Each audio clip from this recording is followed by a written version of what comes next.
तर आज आपण घरच्या घरी अशी पापडी चाट बनवणार आहोत। तर त्यासाठी सर्वात आधी 1 वाटी मैदा घ्यायचा आणि त्यामध्ये पाऊण वाटी रवा टाकायचा। रवा तुम्ही बारीकच घ्या आणि नसेल तर तुम्ही एकदा रवा मिक्सरच्या भांड्यातून काढून घ्या।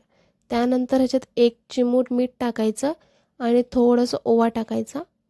त्याच्यानंतर ह्याच्यावरती आपल्याला 2 चमचे तूप टाकायचं आहे।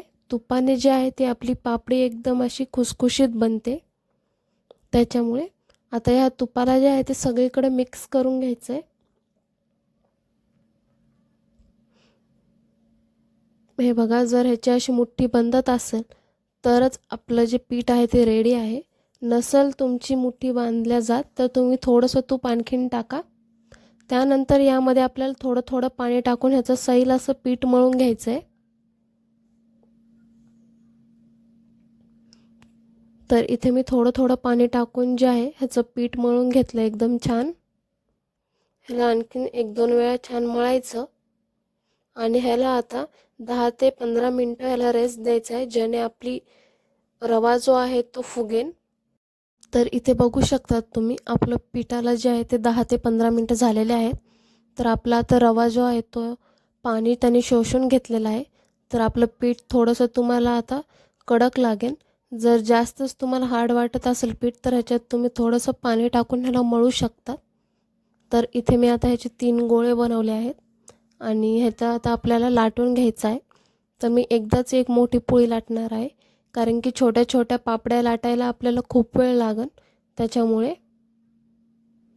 तर इथे आपल्याला एक गोल अशी पोळी लाटून घ्यायची मोठी।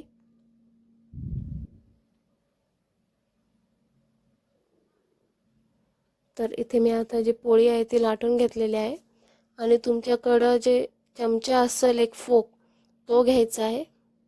त्या फोकने सगळीकडे आपल्याला ह्याला छिद्र पाडून घ्यायचे आहेत, जेणे आपण जेव्हा ही जी पापडी आहे ती तेलात टाकू तेव्हा ही फुगणार नाही।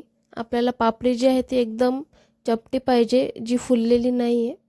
त्याच्यामुळे सगळीकडे ह्याला असे फोकने छिद्र पाडून घ्यायचे आणि नंतर एका डब्याचं छोटंसं झाकण असेल तर त्यांनी ह्याला आकार द्यायचा आहे गोल गोल। तुम्ही कोणत्याही डब्याचं झाकण जे आहे ते घेऊ शकतात, फक्त एवढं बघा की ते छोटं पाहिजे साईजनी।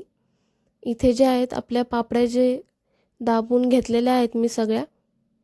आता इथे मी दुसरा उंडा घेतलेला आहे आणि त्याला सुद्धा गोल असं लाटून घ्यायचं सगळीकडून आणि ही पोळी लाटली की ह्याला सुद्धा आपल्याला जे फोक आहेत त्याने आपल्याला ह्याला छिद्र पाडून घ्यायचे आहेत आणि सगळ्या पोळीला एकदाच पाडून घ्या। जर तुम्ही याच पद्धतीने जर एक एक पापडी लाटत बसलात तर त्याला खूप टाईम लागेल। एक पापडी लाटा आणि मग त्याला छिद्र पाडा, तर त्याच्यापेक्षा मला ही सोपी पद्धत वाटली।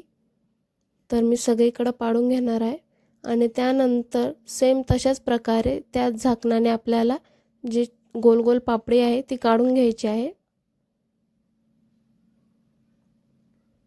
तर इथे मी दुसऱ्या उंड्याचे सुद्धा जे आहेत ते लाटून घेतले आहेत आणि बघा आपल्या ह्या सुद्धा पापड्या तयार आहेत।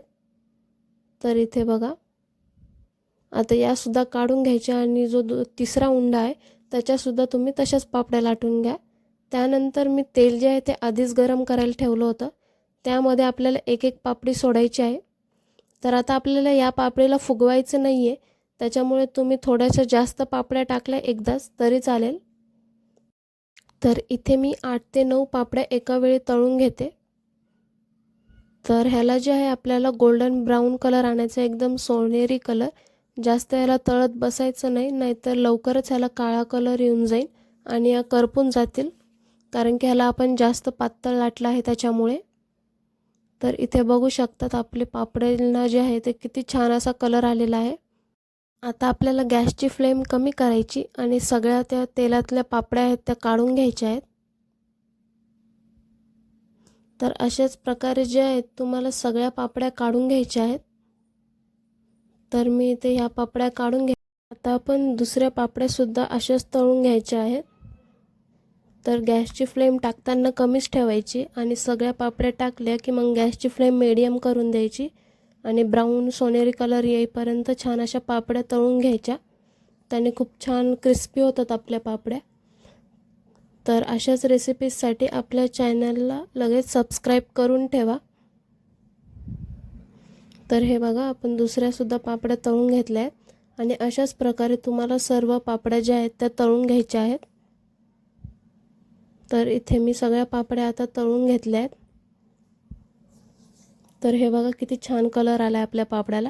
आता आपण ह्याच्यासाठी लागणारी हिरवी चटणी बनवणार आहोत। त्यासाठी आपल्याला 5 ते 6 हिरव्या मिरच्या घ्यायच्या आहेत, एक अद्रकचा तुकडा घ्यायचा, त्यामध्ये कोथिंबीर, कढीपत्ता आणि थोडेसे शेंगदाणे टाकायचे आणि लागलाच तुम्हाला तर पुदिनासुद्धा टाका, त्याने खूप छान चव येते। आणि ह्याला आपल्याला मिक्सरमध्ये बारीक करून घ्यायचं आहे। जर तुम्हाला वाटलंच तर तुम्ही ह्याच्यात थोडंसं पाणी टाकायचं आणि मग बारीक करून घ्या। हे बघा आपली ही चटणीसुद्धा खूप छान तयार होती। आणि जर जास्तच तिखट वाटली तर ह्याच्यात तुम्ही थोडंसं मीठ टाकून घ्या। तर इथे आपण सगळी तयारी करून घेतली आहे। बारीक कांदा कापला आहे, टोमॅटो कापला आहे, चटणी तयार आहे, याला सुद्धा साखर टाकून फेटून घेतलं आहे आणि इथे आपली गोड चटणी आहे। जर तुम्हाला गोड चटणीची रेसिपी पाहिजे तर तुम्ही बाकरवडीची रेसिपी बघा, मी त्याच्यात दाखवली आहे कशी बनवायची आहे। त्यानंतर आपल्याला एका प्लेटमध्ये सगळ्या पापड्या ज्या आहेत त्या खाली सर्वात आधी टाकून घ्यायच्या आहेत सगळीकडे। तर मी सगळीकडे अशा गोल पापड्या टाकून घेणार आहे।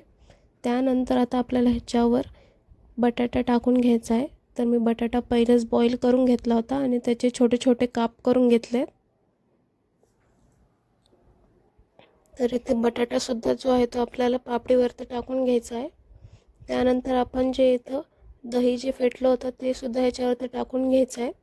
ह्याच्यात साखर असल्यामुळे खूप छान चव येते ह्याला।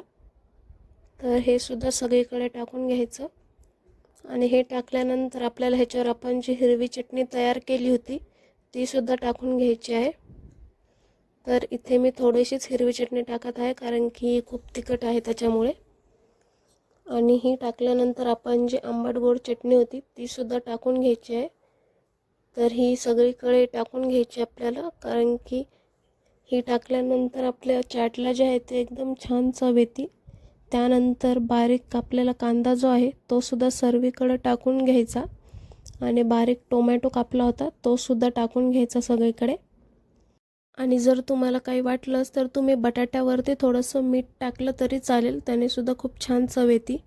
त्यानंतर आपल्याला ह्याच्यावरती थोडीशी कोथिंबीर टाकायची आणि कोथिंबीर टाकल्यानंतर ह्याच्यावरती बारीक शेव टाकायची।